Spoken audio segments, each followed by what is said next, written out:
Les gants en PVC sont à la fois souples et résistants. Tout commence à l'atelier de découpe avec des piles de flanelle de coton. À l'aide d'une machine hydraulique et d'une série de matrices, on tranche jusqu'à 20 couches à la fois, taillant ainsi les pièces nécessaires à la fabrication de gants de coton. Ces gants seront vendus tels quels ou serviront de doublure aux gants en PVC.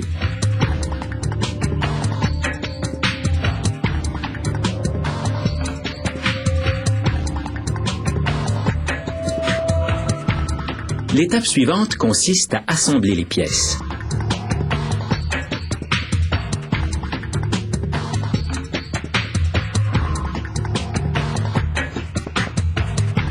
Les couturières ne disposent que de 30 secondes par gant.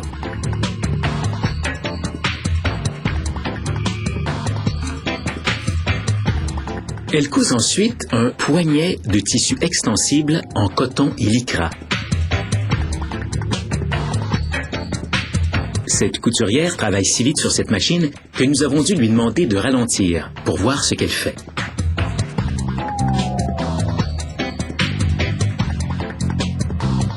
Les gants de coton sont à l'envers pendant tout le processus de couture.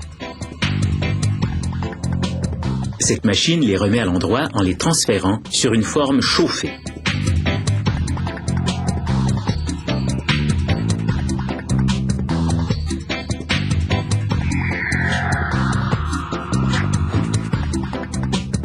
Puis celle-ci presse chaque gant sur la forme.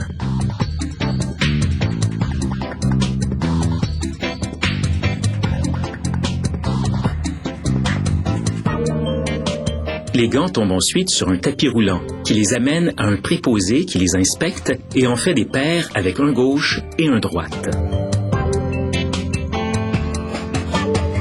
Dans une autre partie de l'usine, les ouvriers préparent la solution de PVC. La recette varie selon le modèle de gant, mais comprend généralement de la teinture et 5 produits chimiques auxquels on ajoute une solution antibactérienne et antifongique contre les odeurs de transpiration. Pour appliquer le PVC, les ouvriers glissent d'abord une forme métallique dans le pouce de chaque doublure, qu'ils enfilent ensuite sur une forme de main sans pouce.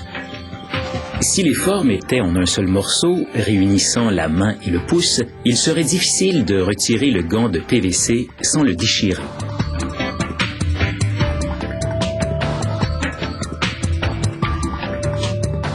Les doublures passent dans le brûleur. Une flamme de propane qui brûle la poussière et les fils.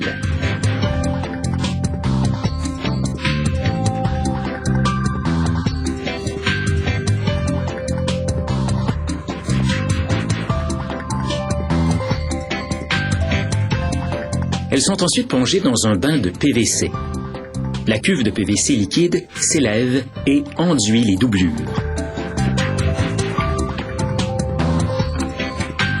Puis, tandis qu'elle s'abaisse, l'excédent s'égoutte.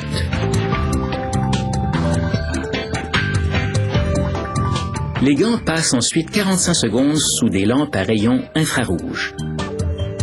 Le mouvement rotatif étale le PVC de façon homogène, de sorte qu'il ne s'accumule pas au bout des doigts et la chaleur assure un séchage uniforme.